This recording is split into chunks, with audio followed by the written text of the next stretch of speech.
भारतीय जनता पार्टीच्या या सगळ्या प्रवासात एक सामान्य कार्यकर्ता म्हणून कामाला सुरुवात केलेला मी एक प्रतिनिधी आहे.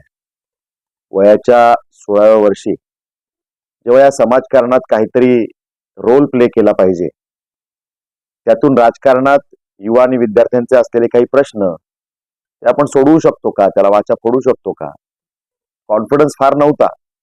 पण त्या सगळ्या परिस्थितीमध्ये युवा क्षेत्रात जागा शोधण्याची प्रयत्न करणारा एक कार्यकर्ता, अशा पद्धतीने कामाला मी सुरुवात केली. आणि त्यामुळे राजकारणात काहीतरी पद मिळावं यासाठी मी किंवा माझ्या परिवाराने कधीच काम केले नाही. पण 16व्या वर्षापासून कामाला सुरुवात, पहिला 7-8 वर्षांचा कालावधी हा जिल्हा स्तरावर मंडळ स्तरावरचा, आणि त्यानंतर 2010 पासून सतत 2024 पर्यंत 14 वर्ष राज्याच्या पटलावर भारतीय जनता युवा मोर्चा आणि आता थेट भारतीय जनता पार्टी अशा पद्धतीचं कामकाज करण्याची मिळालेली संधी, यातून महाराष्ट्रभराच्या कानाकोपऱ्यात युवांची नाळ जोडण्याची एक संधी मिळाली. आणि त्यामुळे जनतेनं मला पनवेलमध्ये भरभरून आशीर्वाद दिले. माझा प्रभाग, ज्याची निवडणूक खरं तर अवघड होती आणि ती निवडणूक मी लढलो, खऱ्या अर्थानं तेव्हा मी राज्याचा युवा मोर्चाचा महासचिव होतो आणि त्यामुळे माझ्यासाठी ती निवडणूक करो मरोची होती.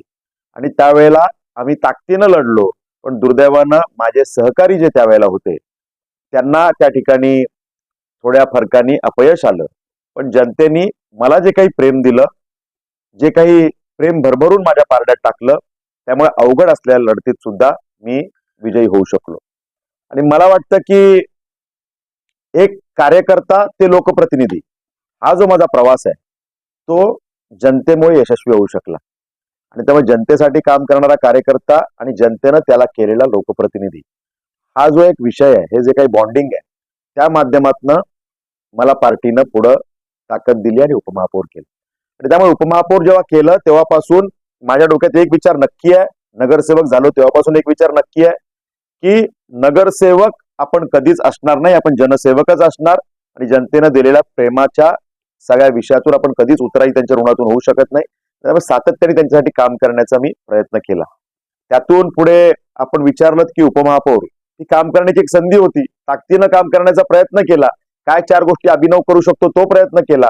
उपमहापौर म्हणून जी काही ताकद होती त्या माध्यमातून माझ्या प्रभागात काही प्रकल्प आणता येतील का तो प्रयत्न केला. त्यामध्ये आमच्या वडाळे तलावासारखा एक अप्रतिम प्रोजेक्ट आपल्या प्रभागात येणं, किंवा रस्ते सगळे आमचे कॉन्क्रीटचे होणं, आमची उद्यानं विकसित होणं, त्या ठिकाणी दिवाबत्ती कचऱ्याची व्यवस्था लागणं. शेवटी नागरिकांना लोकप्रतिनिधींकडून काय पाहिजे असतं, ते कधीच म्हणत नाहीत माझ्या घरावरती सोन्याचे पत्रे टाकून द्या का आमच्या घराला सोन्याच्या विटा लावा. त्यांच्या खूप मूलभूत गरजा छोट्या छोट्या असतात, पण त्या सुद्धा आम्ही कधी कधी लोकप्रतिनिधी पूर्ण करण्यात कमी पडतो आणि मग दुःख त्या ठिकाणी त्यांना होतं.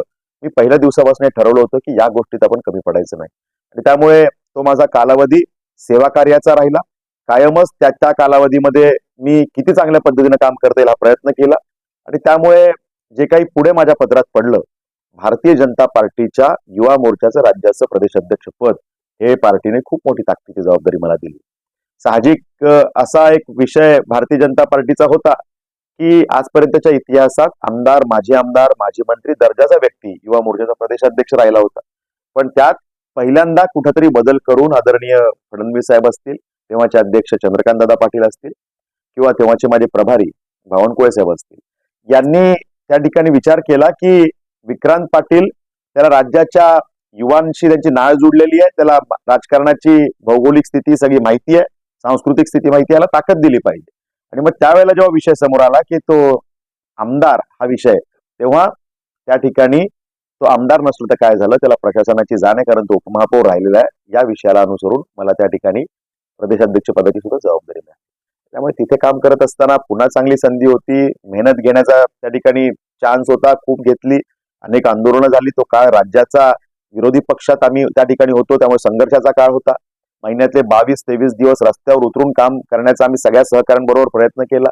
त्यात कोरोनासारखं संकट होतं, त्यामुळे ते आणखीन चॅलेंज होतं. त्यात सुद्धा आपण कुटुंबाची पर्वा न करता पूर्णपणे रस्त्यावर राहून त्या ठिकाणी काम केलं. आणि त्यामुळे जे काही सेवा कार्य करण्याची संधी मिळाली, त्यातून जनतेच्या हृदयात स्थान प्राप्त करण्याची सुद्धा संधी मिळाली. शेवटी जनता तुम्हाला आशीर्वाद कधी देते? जेव्हा तुमचं 1 to 1 इंटरॅक्शन त्यांच्या बरोबर असतं आणि त्यांना खात्री असते की हो, हा व्यक्ती माझ्या परिवारातला सदस्य असल्यासारखा आहे. जेव्हा त्यांना खात्री होते तेव्हा ते आशीर्वाद तुम्हाला देतात. आणि त्यामुळे उपमहापौरपदाचा कालावधी असेल तो चांगल्या पद्धतीने काम केल्यानंतर राज्याचा अध्यक्ष आणि त्यानंतर थेट भारतीय जनता पार्टीचं राज्याचं महासचिव पदाची जबाबदारी, ही पण प्रचंड मोठी जबाबदारी पार्टीनं माझ्यावर दिली. त्यामुळे मला पार्टीच्या या सगळ्या ऋणातून मी कधीच उतराई होऊ शकत नाही.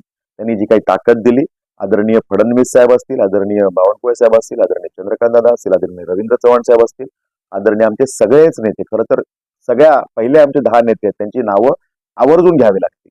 आणि जे काही पुढचे सगळे नेते आहेत त्यांनी सुद्धा प्रत्यक्ष अप्रत्यक्ष पद्धतीनं मागच्या 22 वर्षात मी 22 वर्ष जे काही राज्याच्या राजकारणात काम करतोय त्यामध्ये प्रत्यक्ष अप्रत्यक्ष प्रत्येकाने माझ्यासारख्या कार्यकर्त्याला घडवण्याचा प्रयत्न केला. आणि त्यामुळे आज या सगळ्या गोष्टींची परिणिती कुठं झाली याचं आपण आज बघतोय. एक मेसेज काय पार्टीने दिला तर एक 16 वर्षापासून काम करणारा कार्यकर्ता, पार्टीने त्याला रेकॉग्नाइज केलं, आयडेंटिफाय केलं, त्याला ताकद दिली आणि आज थेट आपल्या सगळ्यांच्या आशीर्वादाच्या जोरावर, जनतेच्या आशीर्वादाच्या जोरावर थेट त्याला विधान भवनात पाठवण्याचं काम केलं. आणि आज आमदार हा बहुमान माझ्या पक्षाने, माझ्या पक्षश्रेष्ठींनी मला दिला. त्यामुळे खऱ्या अर्थानं इतकी मोठी ताकद पार्टीने दिलेली आहे.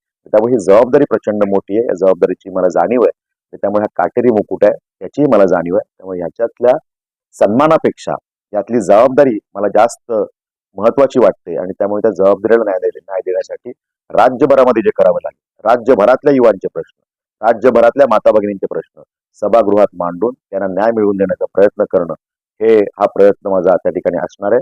आणि ज्या पद्धतीनं आतापर्यंत मी काम करत आलो, मला खात्री आहे की यापुढे सुद्धा ही जबाबदारी आपल्या सगळ्यांच्या प्रेमामुळे यशस्वीपणे पार पाडू शकतो.